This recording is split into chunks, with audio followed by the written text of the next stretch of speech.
سلام دوستای عزیز، به ولاگ من خوش اومدید. خب من دارم میرم مغازه علینا، منتها نمیدونم که چه چیزی تو راهه. فقط برگشت به من گفت که بیا میخوایم با هم کار کنیم. علی جان چه کاری داریم ما با هم انجام بدیم؟ تو راهه؟ الان تو راهی؟ من تو راه نه دیگه. اون کاری که تو راهه چیه؟ چی در انتظارم؟ چی در انتظارمه؟ ببخشید منو ببخشید. لغات نمیگی؟ اطلاعی نداره. حالا میریم با هم دیگه اونجا میبینیم چی در انتظار من بیچاره است. من فهمیدم چی در انتظارمه.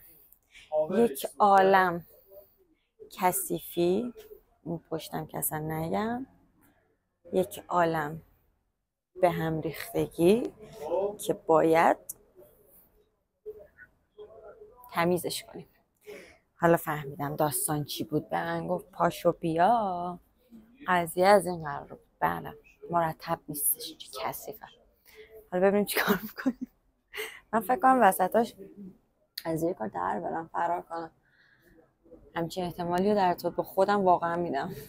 حالا تو ببینیم چی میشه. به خودت باش، کلاه مثبت هم اینجا نیست.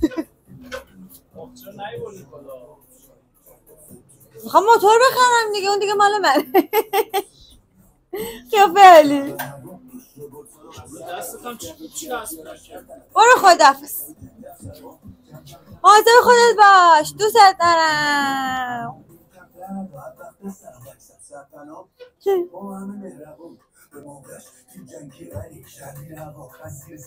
روشن کن دیگه، روشن کن، روشن کن.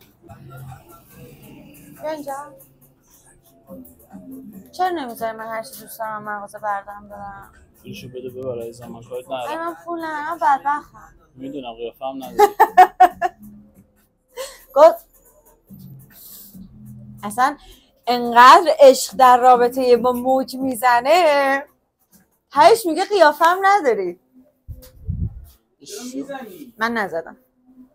بینیم چه سوخته شمال رفتیم. نگاه پوست سوسوری همینه دیگه، جنبه آفتاب نداره. حالا ما رو ناکن سیاه شدن. این من صدام در نمیاد. نکته واقعا سوخته.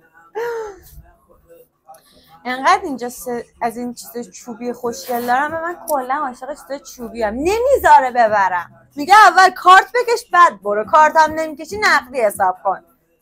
من چی بگم آخه به این بشر؟ بیا بوست کنم. بوس کنم میذاره ببرم؟ با بوس هم قانع نمیشه. ای خدا. ما به پایان رسید. البته که دوستامون از ما راضی نبود، مثل این که نپسندید. اصلا خیلی پر روی ها. چرا؟ اصلا کوفت. کارت خوب نبود. همه کار خودم کردم. کجا تو خودت کردی؟ یه دونه آب کف درست کردی گوشه اونجا. همین تازه یه ظرفم حروم کرد. چرا دروغ میگی؟ به جون خودم داره دروغ میگه. من کمک کردم برای جذب مخاطب. دروغ نگو خانومه. به جون خود. این سمت کلا چوبا رو من چیدم. همین الان تو ویدیو مشخصه کی داره کار میکنه، کی گو وایساده. خب تو داری موتور رو میاری، موتور رو گذاشتی بیرون، الان داری میاری تو. خب بعد اون یخچالا رو که بلند کرد میخواست بذاره، من از زیر گرفتم کمکش کردم. اینجوری بغلش کرده بودی و میگی یه چوبی وسط بود، به کمک من اون چوبه رو به انباری انتقال داد. بله انقدر این بشر پر روه، انقدر روده. از چی سواری گرفتم؟ از این.